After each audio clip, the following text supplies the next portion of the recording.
बेरोजगारी दूर हो सकता है शिक्षा से, बेरोजगारी दूर हो सकता है लोगों को पूंजी उपलब्ध करा के, ताकि लोग स्वरोजगार करें, रोजी रोजगार अपने स्तर पर कर सकें। बिहार में शिक्षा व्यवस्था पूरी तरीके से ध्वस्त है, ये तो हर आदमी मान रहा है। तो जो बच्चे यहाँ पढ़ रहे हैं वो पढ़ नहीं रहे हैं, स्कूल में खिचड़ी खा रहे हैं, कॉलेज से डिग्री ले रहे हैं, पढ़ाई तो उन्होंने किया नहीं। तो जब आप सिर्फ डिग्री लीजिएगा, पढ़ाई नहीं कीजिएगा, तो उस शिक्षा से रोजगार के मामले में, आमदनी के मामले में कोई फायदा नहीं होगा। दूसरी, हमारा जो विजन है, बिहार में अगर लोगों को पूंजी उपलब्ध करा दिया जाए तो लोग यहाँ पर मेहनती हैं, उन्होंने काम किया हुआ है, पूरे देश विदेश के फैक्ट्रियों में यहाँ के लोगों ने काम किया है। अगर उनको पूंजी मिल जाए तो अपने गांव देहात पंचायत में ही वो काम कर सकते हैं, स्वयं का रोजगार कर सकते हैं, लोगों को एम्प्लॉयमेंट भी दे सकते हैं। अब बिहार में ये होता क्यों नहीं है, ये आप समझ लीजिए। चूंकि बिहार बहुत गरीब राज्य है, यहाँ औसत आय 35,000 रुपये है प्रति व्यक्ति, जबकि देश में औसत आय है 1,35,000 रुपया। तो 35,000 रुपया कमाने वाला समाज, आप खाइएगा क्या, बचाइएगा क्या, पूंजी आप कहां से लाइएगा। दूसरी जो बड़ी वजह यह है कि यहाँ जो बैंक हैं वो लोगों को ऋण या लोन नहीं देते हैं। इसको जांचने के लिए एक आंकड़ा है जिसको कहते हैं credit deposit ratio. Reserve bank of India का ये गाइडलाइन है, देश में ये व्यवस्था है कि बैंकों में जो लोग पैसा जमा करते हैं, बैंक को उसका 70% पैसा ऋण के तौर पर समाज को वापस देना है।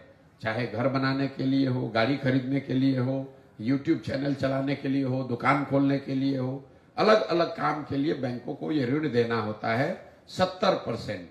बिहार में सीडी रेशियो है 40%। मतलब अगर बिहार के लोगों ने बिहार के बैंकों में 100 रुपया जमा किया तो बैंकों ने सिर्फ 40 रुपया ही ऋण दिया, बाकी पैसा कहाँ गया?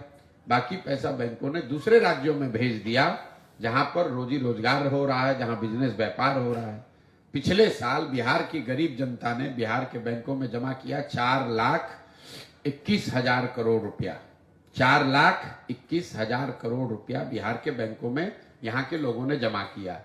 70% सीडी रेशियो के हिसाब से बिहार के लोगों को 2,80,000 करोड़ रुपया ऋण के तौर पर मिलना चाहिए था, लेकिन चूंकि यहाँ 40% ही सीडी रेशियो है तो मिला 1,61,000 करोड़।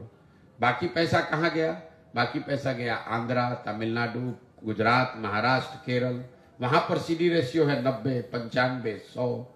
तो अगर आप अंदाजा लगाइए, हर साल 2 लाख करोड़ रुपया अगर यहाँ के लोगों को ज्यादा मिलता तो लोगों को कितना ज्यादा लोग घर बनाते, कितनी ज्यादा गाड़ियां खरीदी जाती, कितना लोग रोजी रोजगार कर पाते। अब एक आंकड़ा और दे देता हूं आपको, कोई दूसरा बताएगा नहीं।